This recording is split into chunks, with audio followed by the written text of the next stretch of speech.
Palavra da Verdade, com Hernandes Dias Lopes. Meus amados irmãos, nós vamos então abrir a palavra de Deus no livro de Apocalipse,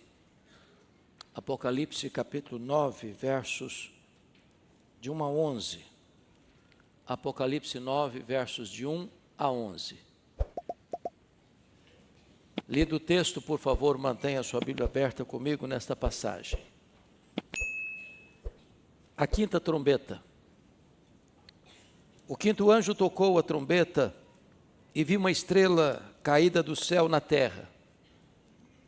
E foi-lhe dada a chave do poço do abismo. Ela abriu o poço do abismo e subiu fumaça do poço como fumaça de grande fornalha.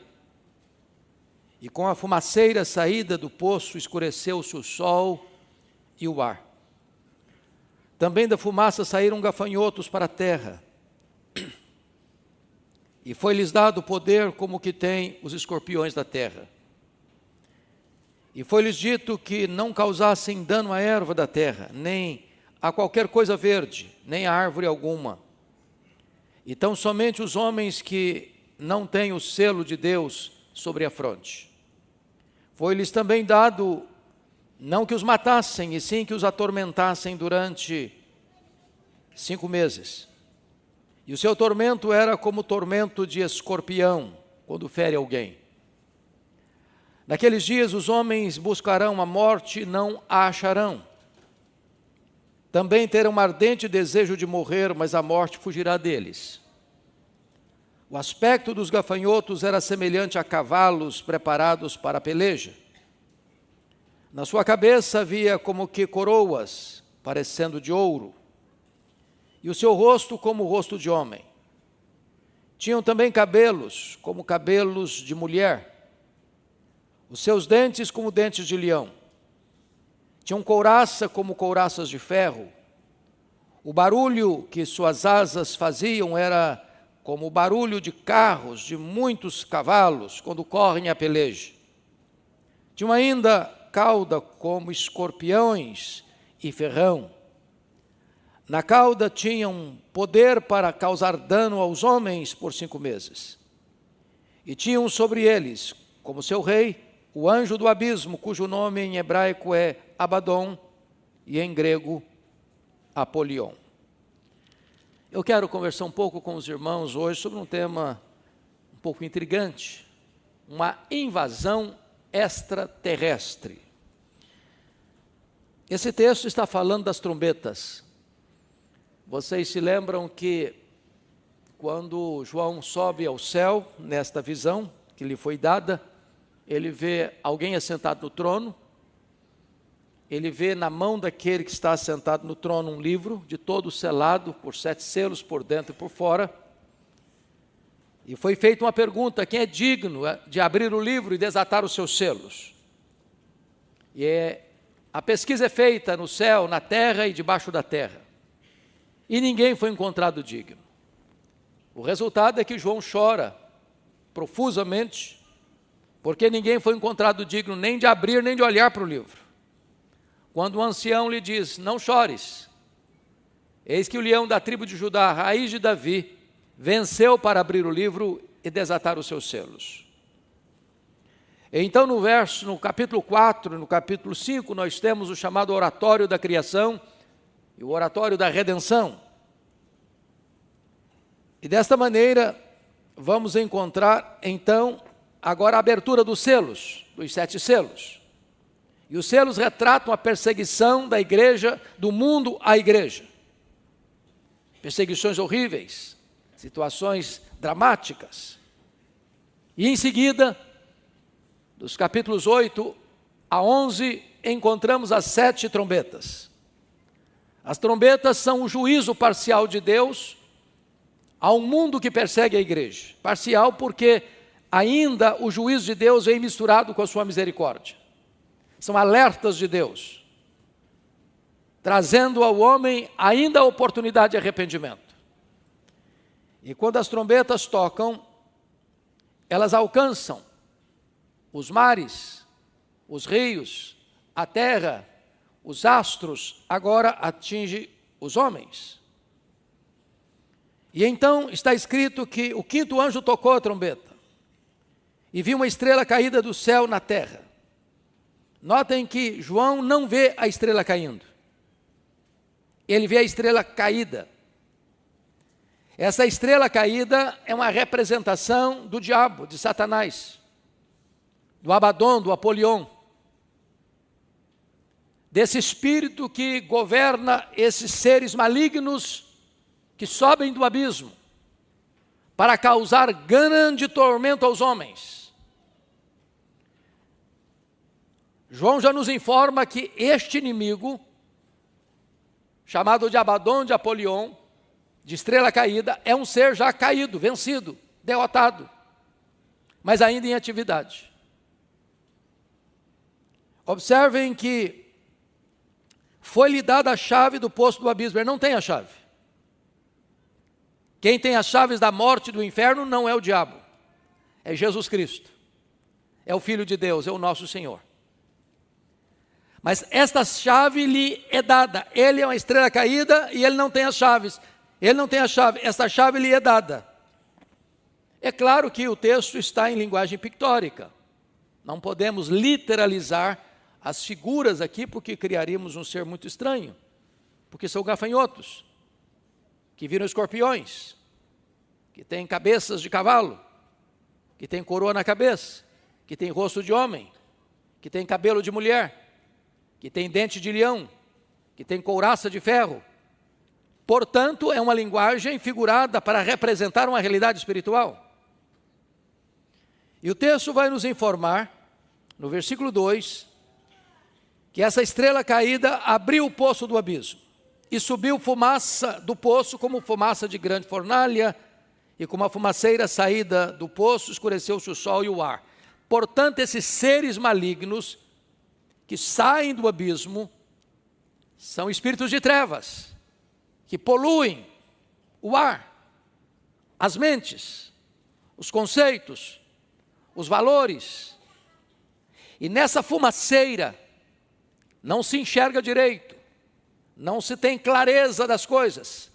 E este é um retrato do mundo, confuso, perdido, sem rumo, sem norte, sem direção, onde as pessoas estão confusas, batendo cabeça, sem discernimento, sem compreensão, sem visão clara das coisas. São espíritos que entenebrecem a realidade das coisas. Uma vez que a Bíblia diz que o diabo cegou o entendimento dos incrédulos. Este é o retrato. Mas notem comigo essa invasão no verso 3. Também da fumaça saíram gafanhotos para a terra. Notem que gafanhoto é um inseto muito perigoso. Por onde um bando de gafanhotos passa, tudo devasta, tudo destrói. Passa por um pomar e deixa para trás um deserto. O gafanhoto consegue comer e defecar ao mesmo tempo. Ele destrói tudo pela sua frente. E esses espíritos malignos que vêm do abismo são comparados a um bando de gafanhotos. Os gafanhotos, os insetos, não têm rei, diz a Bíblia. Mas esses gafanhotos aqui não são gafanhotos, são espíritos malignos. E eles têm um rei, conforme o versículo 11. Tinham sobre eles como seu rei o anjo do abismo, cujo nome em hebraico é Abaddon e cujo o nome em grego é Apolion, que significa destruidor. Então, esses seres malignos que sobem do abismo, que escurecem o ambiente, o sol, o ar, eles são como um bando de gafanhotos destruidores. Mas esses seres, além de serem liderados por uma estrela caída, que já está derrotado, que não tem a chave, mas recebe a chave por um tempo de permissão divina, tem limitações. Vejam comigo o versículo de número 4. E foi-lhes dito que não causassem dano à erva da terra, nem a qualquer coisa verde, nem a árvore alguma. E tão somente os homens que não têm o selo de Deus sobre a fronte. Prestemos atenção nisso. Tem gente que pinta o quadro de uma batalha espiritual como se fossem duas forças iguais, idênticas, antagônicas. De um lado Deus, do outro lado o diabo. Isso não é verdade. não há páreo para Deus. O diabo e suas hostes são seres caídos, limitados em poder, limitados em raio de ação, limitados em tempo. Somente o nosso Deus é o Todo-Poderoso, como cantamos aqui hoje. Somente o nosso Deus tem o controle da história em suas mãos. Somente o nosso Deus reina. Somente o nosso Deus governa os céus, a terra e debaixo da terra. Até os demônios estão debaixo do controle absoluto de Deus. Conforme o livro de Jó, o diabo e suas hostes não podem ir 1 centímetro a mais do que Deus os permite ir. E aqui esse bando de gafanhotos não pode devastar árvores, não pode devastar vegetação verde, não podem atormentar os homens que têm o selo de Deus. Estão eles apenas encarregados de atormentar os homens que não têm o selo de Deus, aqueles que ainda não nasceram de novo, aqueles que ainda não foram convertidos. Voltarei nesse versículo 4 na conclusão da nossa fala. Versículo 5. Foi-lhes dado também, não que os matassem, e sim que os atormentassem durante 5 meses. E agora ele diz que o seu tormento era como o tormento de escorpião quando fere alguém. Eu nunca fui ferido por um escorpião. Meu irmão, que trabalha na região rural, já foi algumas vezes. E ele me disse, já também foi por cobra, e disse que a dor é semelhante a uma mordida de cobra. É uma dor terrível. E o sentimento que o texto quer dizer é que os homens vivem, os homens ainda não convertidos, não regenerados, não selados com o Espírito Santo de Deus, é que eles vivem debaixo desse tormento. Tormento parecido a uma picada de escorpião. Há um desassossego no mundo, há uma inquietação na alma. As pessoas alcançam as vitórias em todas as áreas da vida, seja na área acadêmica, seja na área financeira, seja na área familiar, e elas não conseguem ainda, a despeito de tantas coisas boas e benesses da graça comum de Deus, viverem uma vida plena. Pessoas atormentadas, inquietas, vazias. Há um tormento na alma. E é por isso que as pessoas entopem as suas veias com drogas. E é por isso que as pessoas se embriagam. E é por isso que as pessoas se rendem às ideologias as mais perniciosas. É por isso que as pessoas, nesse desespero existencial, procuram alguma coisa para mitigar a sua dor e não encontra. E há um vazio, e há um tormento, e há uma angústia, e há uma falta de significado na vida, atormentados. Agora notem, versículo de número 6. Naqueles dias os homens buscarão a morte e não a acharão. Também terão um ardente desejo de morrer, mas a morte fugirá deles. O que significa isso? Significa que alguém vai subir no prédio mais alto de Vitória e pular lá de cima e não morrer? Significa que um cidadão vai estar numa rodovia de alta velocidade e se jogar na frente de um caminhão de 30 toneladas a 100 por hora e não vai morrer?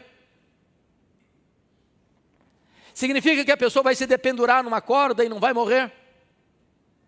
Que vai dar um tiro na cabeça e não vai morrer? Não, não é isso que o texto está querendo dizer. A grande problemática aqui, meus irmãos, é que esse tormento que esses espíritos malignos produzem no coração do ser humano, a morte não pode aliviar. Aqui está o grande engodo do suicídio. Aqui está a grande mentira do suicídio. Porque quando uma pessoa está vivendo uma vida tão tormentosa, que ele acredita que a única forma de aliviar aquela dor é tirar a própria vida, imaginando que ao tirar a vida, a dor vai acabar, ele se engana. Porque a morte não é o fim da vida. Há uma eternidade pela frente. Há um tormento que não se encerra com a morte. E as pessoas, nem mesmo buscando a morte, encontram alívio dessa dor provocada por esses seres malignos que atormentam os homens como gafanhotos. E agora, a partir do verso 7, o apóstolo João vai descrever as características desses seres malignos, que são gafanhotos, mas que na verdade são como escorpiões, mas que na verdade são como cavalos disparados para a peleja. E quais são as características desses seres malignos? Vejamos. No versículo 7 diz: o aspecto dos gafanhotos era semelhante a cavalos preparados para a peleja. Vocês sabem que até o primeiro século a arma mais poderosa de guerra ainda eram os cavalos. É por isso que lá no Salmo 20 diz: uns confiam em carros, outros em cavalos. Hoje nós usaríamos outras figuras. Uns confiam em bombas atômicas, outros confiam em armas nucleares, outros confiam no poder econômico. Mas um cavalo disparado para a peleja era uma máquina de guerra poderosíssima. Essa é a ideia. Agora notem comigo que na cabeça desses cavalos, na verdade são gafanhotos, que são escorpiões. Havia como que coroas parecendo de ouro. Notem que não são coroas de ouro. O diabo parece ser, mas não é. Ele usa títulos que não lhe pertencem de fato. Ele usa uma liderança que é uma liderança falsa. Mas o que significa coroas na cabeça? Comando, controle, governo. Quem é que está debaixo do controle, do comando e do governo desses cavalos que disparam, que são gafanhotos, que são escorpiões? O texto vai nos dizer no verso 11 que é o Abaddon, que é o Apolion, que é o destruidor, que é o diabo, a antiga serpente, aquele que é ladrão, assassino, aquele que é o pai da mentira, aquele que ruge como leão, mas não é leão, porque só existe um leão verdadeiro, o leão da tribo de Judá.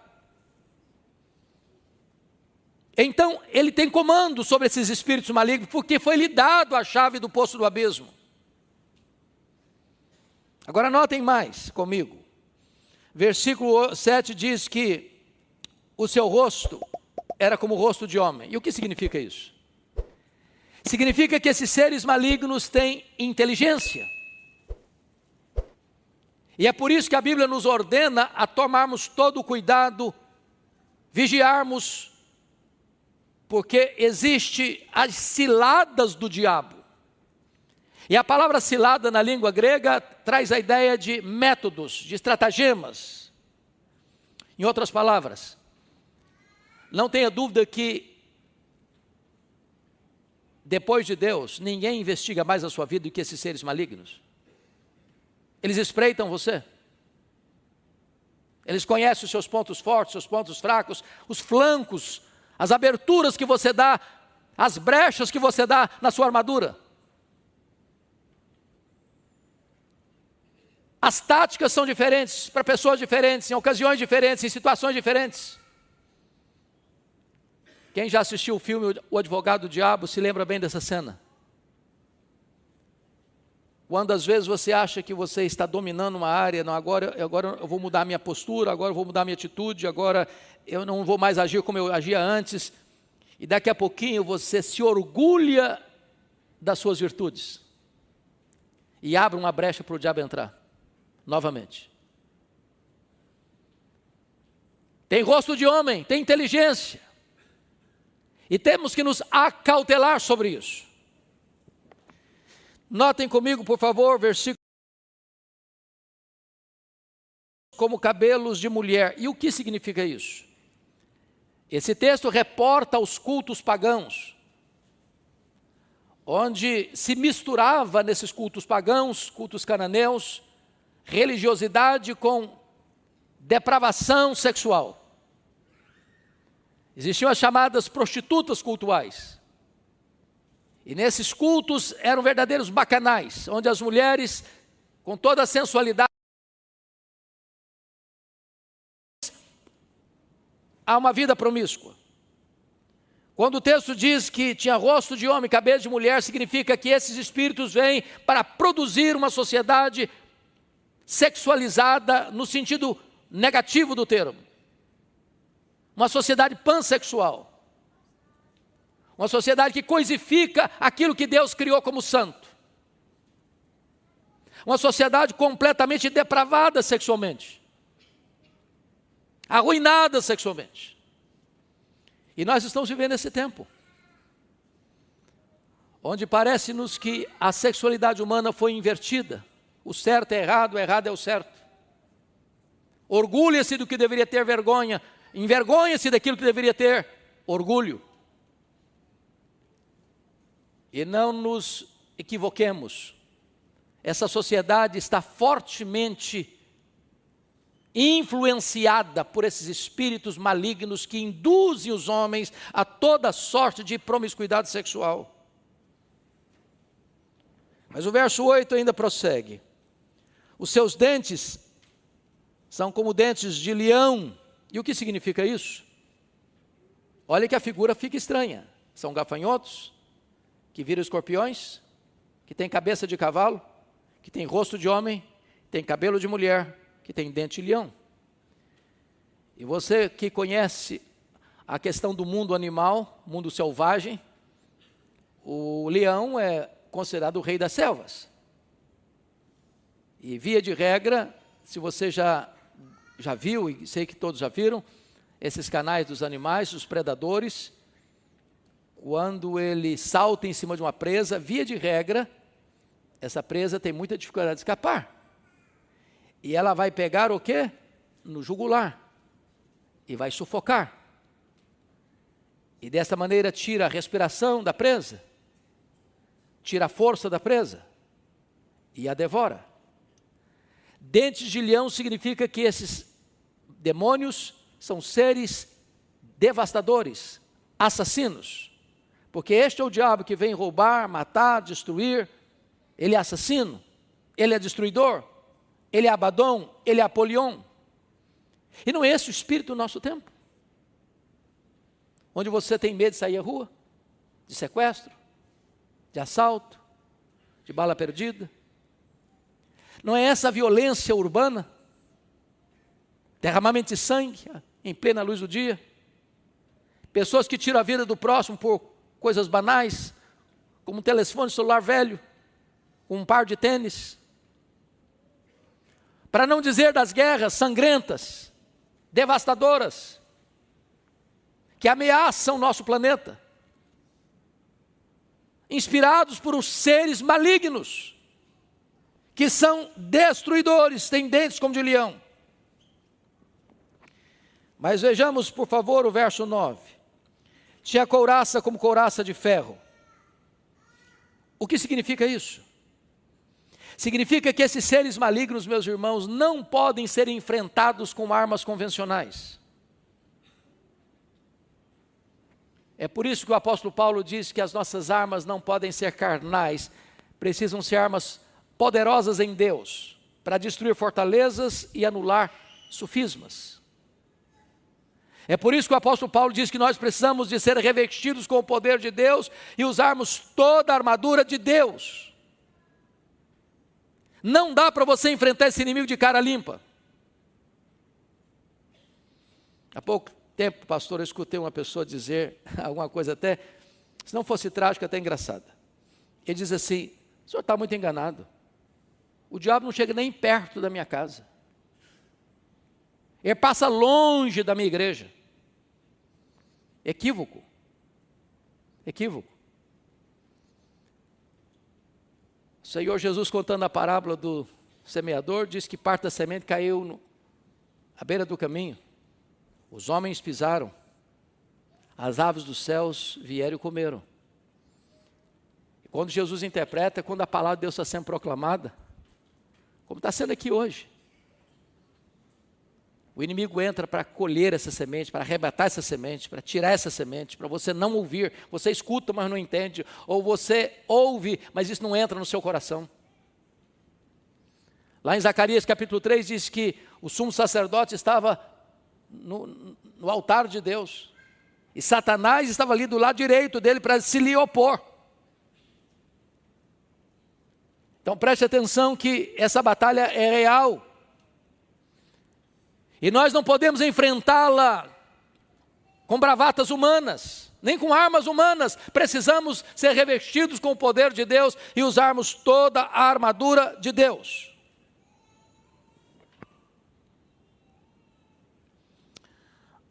Agora notem comigo que esses seres malignos, vamos voltar ao versículo 4, que eu quero encerrar com ele. Esses seres malignos que brotam do abismo, que escurecem o sol e o ar. Esses seres malignos que têm limitação de tempo, de ação, de poder, vieram com um propósito. E notem que esse propósito está dentro do projeto soberano de Deus.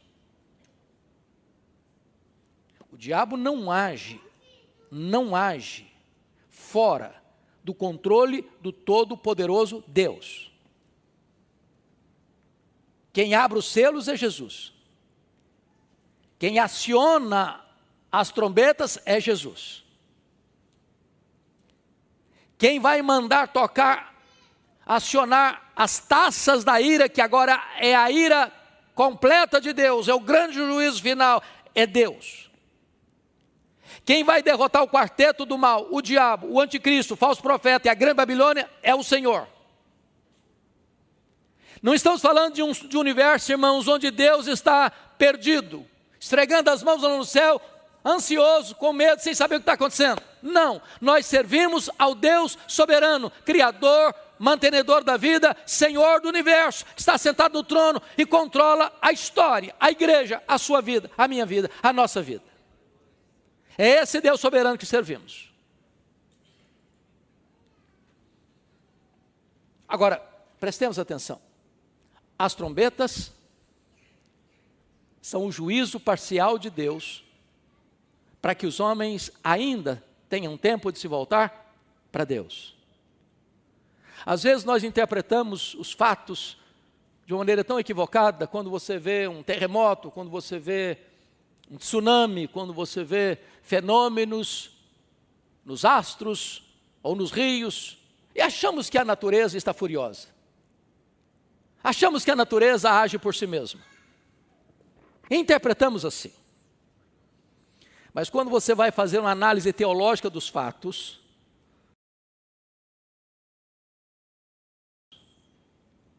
chamando os homens ao arrependimento, dizendo, ainda tem tempo. Ainda tem tempo.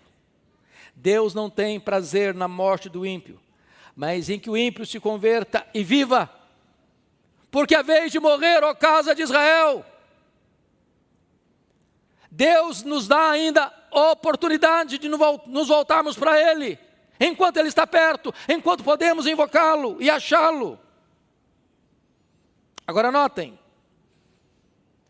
no versículo 4, e isso é tão glorioso para nós, irmãos, esses espíritos malignos não têm poder para atormentar aqueles que têm o selo de Deus sobre a fronte. Ou seja, esse tormento, essa angústia, esse desespero, essa falta de sentido da vida, não pode alcançar aqueles que já nasceram de novo.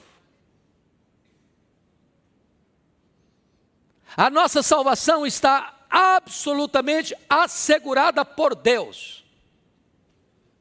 Esses espíritos malignos não têm autorização de atormentar aqueles que têm o selo de Deus. Isso não significa que você está imune à tentação. Isso não significa que você não tem que vigiar.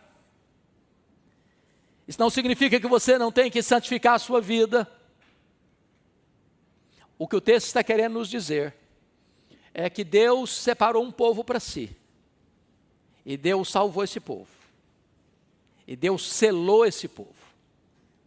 E esse povo é propriedade exclusiva de Deus. Assim como lá no Egito, aqueles que estavam debaixo do sangue do Cordeiro, quando a morte passou, não os atingiu. Eu quero dizer para você que Deus conhece você, que o diabo conhece você. E se você é de Deus, o maligno não lhe toca. Louvado seja o Senhor. Então entendamos isso, irmãos, mas a pergunta a ser feita agora é esta, versículo 4. O que significa esse selo de Deus? O que o Novo Testamento nos apresenta sobre esse selo de Deus? Então nós vamos ler, para explicar isso, lá em Efésios capítulo 1. Efésios capítulo 1. Versículo 13. Está escrito: em quem também vós, está falando de Cristo, depois que ouvistes a palavra da verdade, o evangelho da vossa salvação, tendo nele também crido, fostes selados com o Santo Espírito da promessa. Você tem o selo do Espírito Santo. Todo aquele que nasceu de novo, todo aquele que foi regenerado, todo aquele que foi justificado pela fé, tem o selo do Espírito Santo. Ninguém pode quebrar esse lacre. Ninguém pode romper esse selo. Você é conhecido no céu, na terra e debaixo da terra como propriedade exclusiva de Deus. Você é a menina dos olhos de Deus. Você está seguro nas mãos do Senhor Jesus. Foi Ele quem disse: as minhas ovelhas ouvem a minha voz, elas me seguem, eu dou a elas a vida eterna e ninguém as arrebatará das minhas mãos. Me permita ainda olhar com você Apocalipse capítulo 13, porque muitas pessoas hoje estão levantando essa questão do anticristo e tal. Então vamos dar uma olhadinha o que a Bíblia diz. Capítulo 13, versos 7 e 8. E eu vou encerrar por aqui. Está escrito: foi-lhe dado também que pelejasse contra os santos e os vencesse. Está falando do anticristo, da besta que surge do mar.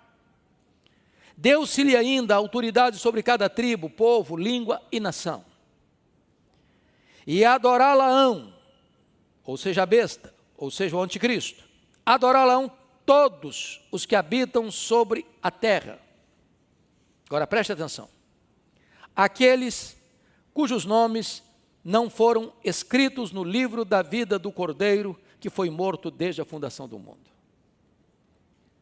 Conclusão: o anticristo vai ser adorado no mundo inteiro, por todas as nações, por todas as pessoas, exceto aqueles cujo nome estão escritos no livro da vida do Cordeiro. Significa que Jesus não vai perder nenhuma das suas ovelhas, por mais terra que sejam para o anticristo. Louvado seja Deus. Amados irmãos, o nosso Deus é o Deus soberano na salvação, e é o Deus soberano também em preservar, em guardar nossa vida. Nós estamos nas mãos daquele que é o Todo-Poderoso. Então, voltando para Apocalipse capítulo 9, versículo 4, nós podemos desfrutar aqui de plena segurança e certeza. Num mundo de tanto tormento, de tanta angústia, de tanta dor, de tanto sofrimento, de tanto desespero, de tanta perplexidade, a sua vida, meu irmão, que nasceu de novo, está muito bem segura nas mãos de Jesus. Você tem o selo de Deus. E o diabo e os seus demônios não podem atormentar a sua vida. Que Deus nos abençoe e nos console com esta palavra. Amém.